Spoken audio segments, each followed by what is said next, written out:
down. Quickly on to Brazil. We'll just show a few seconds each of a few silent clips from the huge country that is Brazil, from the various states. This is just a still for people to get a good idea. They'll find it in the show notes of what's going on through Brazil. Here's the first of the silent playouts. This is drone footage of a number of people protesting. What they're going on about is that Jair Bolsonaro is declared to have lost the presidential election. The globalist Lula has been declared the winner. You can see how many truckers are involved in going to military bases, largely because they're asking the military basically to countermand the national police, the federal police, who have been ordered directly by the Supreme Court and the Electoral Court, which share judges, basically the top judiciary in all its guises. They've ordered the police to arrest anyone and ultimately to lock them up for a year. Is what the order to the courts is, if they question on the streets that Lula won fair and square. It looks very much like he didn't. You can see bikers rallying in Sao Paulo here. We'll move on to the next clip to see more footage. A nighttime rally. This is at a military barracks. I'm afraid I don't know which city this is in. It looks a fairly tropical, maybe northern Brazilian setting. They've come out at night there to have a light rally. What they're doing is petitioning the military to step in and not to allow the national police, Policia Nacional, to brutalize people simply for doing this kind of thing. This is an example from Amazonia near the Brazilian border in the state of I forget what abbreviation that is, but Cuiabá is a city near the Bolivian border. You can see huge numbers of people out all over different zones of that country, not just the European settled south, which is very Bolsonaro, but even in the parts which are regarded as Lula support bases, where people are of more African heritage or indigenous.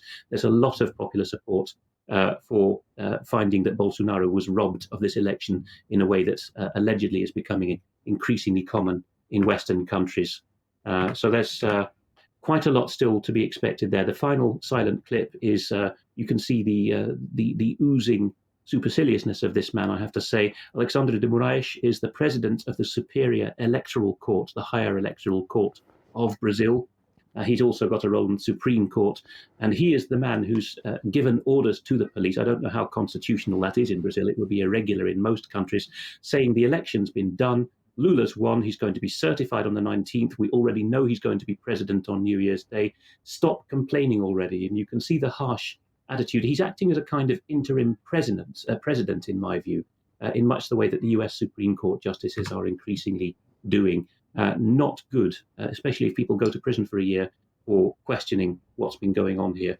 Lots of emphasis on this word democracy and democratic, being used as a weapon, really, to bash people over the head for expressing their views. And you can see in the subtitling, he's talking about people being criminals.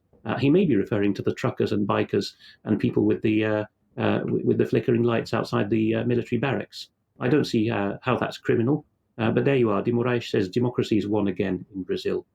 Finally, in my international contributions, Flanders, which has got very high autonomy within Belgium, it's the Dutch-speaking north of Belgium, has its own parliament, and the party there which advocates the independence of Flanders from Belgium, Vlaams Belang, has put out a press release. Interestingly, they do it in their own language only because they're not globalists. They actually want to speak to their own people. So they say in Dutch that Vlaams Belang has asked the premier of the Flemish government, which is equivalent to the Scottish government in that it's devolved within a sovereign nation. They've asked them to leave the WEF. They managed to get Jan Jambon, the premier, to tell them that they've spent a couple of €100,000 just on World Economic Forum membership fees and attendance fees per year. And when Jambon went on to give his usual spiel about, next slide for that, his usual spiel about why it's important to be in the WEF, parliamentarians always get this kind of spiel.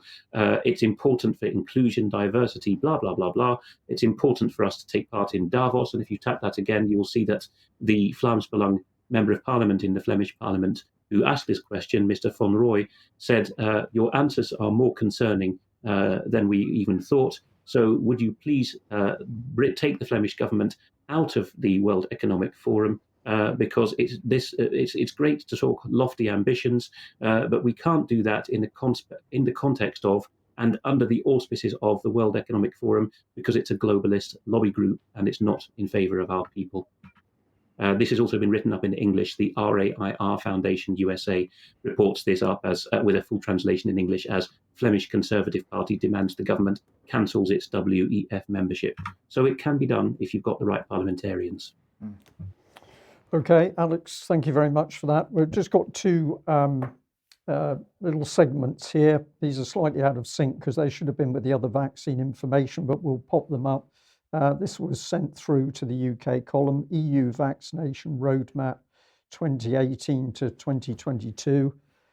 If you were sceptical about EU vaccination passport planning, here are the receipts.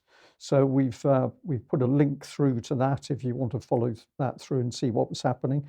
The other thing is we just want to give a mention to Sir Christopher Chope, who is still battling hard wherever he can to support people who've suffered as a result of the vaccines.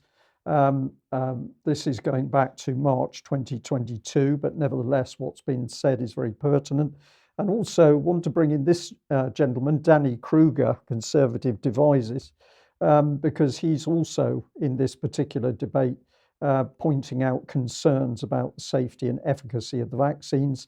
And we understand that he is doing some really excellent work alongside Sir Christopher Chope and other MPs to tackle the government. So we're going to say watch out for those names, and if you can, we would encourage people to give them help with information, but also encouragement in general terms.